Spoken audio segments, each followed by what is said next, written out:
Salut tout le monde et bienvenue dans un autre épisode d'En Famille, le podcast immobilier. Aujourd'hui, on va parler de l'affaire Christine Giroir. Et là, je vous le dis, je vais pas commenter ce qui est arrivé nécessairement, parler des faits, décortiquer tout ça. Je vais juste essayer de vous donner mon opinion de ce que ça va apporter comme impact, puis comment moi je vis ça en tant que courtier, parce que en tant qu'acheteur, vous vivez ça d'une façon, en tant que vendeur, en tant que citoyen, en tant qu'organisme, en tant que gouvernement, mais en tant que courtier, moi, je trouvais ça important parce que le courtage immobilier, c'est ma passion, puis ça vient mettre un gros splouche, que ça soit vrai ou non, parce que là, c'est juste des allégations de la presse, mais peu importe, je voulais juste en parler puis dire ce que je pensais sur le sujet, puis pas sur les personnes, pas sur la personne, le groupe, les actions, mais plus sur ce que comment moi ça m'impacte. Fait que bref,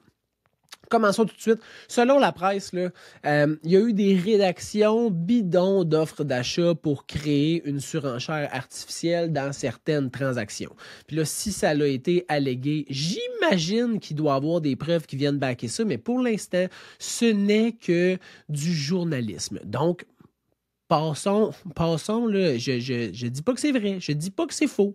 Je dis juste que si c'est quelque chose qui se passe dans le métier, c'est de ça que je veux parler, des impacts de qu'est-ce que ça peut avoir. Il y a des gens qui me disaient ça sur TikTok, justement, là, les astis de courtiers, vous vous arrangez pour ci, vous vous arrangez pour ça, vous créez la surenchère. Puis là, je disais, hey, big man, l'offre et la demande, tu connais pas ça, tu sais, c'est vraiment le principe d'offre et demande qui crée la surenchère. Puis là, si ça sort d'un journal, puis là, je suis de même, ouais, j'en reviens pas. Si c'est des choses, des pratiques qui sont utilisées au Québec dans les transactions immobilières par des professionnels en quels les gens mettent leur confiance dans une transaction, ça me fait capoter ben raide. C'est quoi les impacts, que ça soit vrai ou pas, là, c'est quoi les impacts de ce genre de nouvelles-là? Bien, premièrement, il y a la confiance du public. Il y a la confiance du public en général qui vont se dire, moi j'ai un projet de vente, j'ai un projet d'achat, comment je me dirige? À qui je fais appel? Quel professionnel? Quelle institution? Mettons, moi, je veux vendre ma maison. Là, si je veux vendre ma maison, j'ai une question claire. Est-ce que je vends seul ou je vends à l'aide d'un professionnel? Puis par seul, je veux dire là, du proprio, Kijiji, les packs, Marketplace, les journaux, la petite pancarte devant chez nous, de bouche à oreille. Ça. Ou je prends un professionnel. J'engage un courtier immobilier. Ce genre de nouvelles-là, ça vient créer une grande incertitude puis un manque de confiance envers ce que les professionnels peuvent venir apporter à une transaction parce que là, ma transaction, moi, qui s'est passée, est-ce que les gens vont avoir des recours? Est-ce que ça s'est bien passé? Est-ce que tout était legit? Comment moi je fais pour vérifier ça? Donc, ça crée un paquet de questions, d'interrogations puis d'incertitudes envers ce que le professionnel peut apporter dans une transaction et pourtant, il peut en apporter tant, vraiment beaucoup de plus-value d'engager un courtier dans une transaction, mais cette nouvelle-là peut venir apporter une grande incertitude envers le public. Il y a la confiance aussi des organisations. Puis par organisation, je veux dire les organisations qui régissent le courtage immobilier au Québec, dont le gouvernement, l'OASIC, le Farcic, mais aussi toutes les autres organisations qui viennent se greffer à ça, comme les institutions financières, bancaires, donc tous les professionnels autour d'une transaction. Il y a toute cette confiance-là qui peut être ébranlée aussi. Puis ça apporte des nouvelles lois, des augmentations de procédures, ce qui ne rend pas nécessairement comment je pourrais dire ça? Les transactions plus sécuritaire parce que quelqu'un qui veut crosser le système, là, il va trouver la façon de crosser le système. Mais fais attention, par exemple, parce que je t'explique. Les agences peuvent vérifier chacun des documents Hein? La provenance des documents, quand ça a été signé, par qui ça a été signé, comment ça a été vérifié. Donc, il y a une potentielle vérification qui peut être faite par l'agence. Il y a une potentielle vérification aussi qui peut être faite par l'OASIC, hein? L'Organisation d'autoréglementation du courtage immobilier du Québec, qui est la seule mission de l'OASIC, là, c'est la protection du public. Ça, là, c'est la mission de l'OASIC, la protection du public. Fait que eux aussi peuvent venir dans une transaction immobilière, s'émisser, puis venir un peu baliser cette transaction-là, fouiller dans les anciennes transactions, créer obliger, exemple, un courtier à avoir des formations, suspendre son permis, révoquer son permis, radier son permis. Fait que cette entité-là peut venir vérifier, puis, tu sais, tous les courriels, les textos, les messages vocaux, les contrats, là, ça laisse des traces. Fait que, tu sais, les gens peuvent pas juste frauder ou, sans qu'il y ait une trace de laisser en quelque part.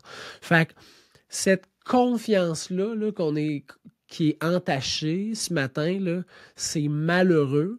Parce qu'on ne sait pas, tu sais, moi, je ne suis pas juge, je ne suis pas inspecteur, je ne suis pas enquêteur, fait que je ne sais pas si c'est vrai ou non. J'ai juste lu la nouvelle, puis je fais comme fuck, c'est vraiment pas bon pour notre profession, c'est vraiment pas quelque chose qui est glorieux. Qu'est-ce que ça va avoir comme impact? Puis comment moi, ça va m'impacter aussi dans mon travail?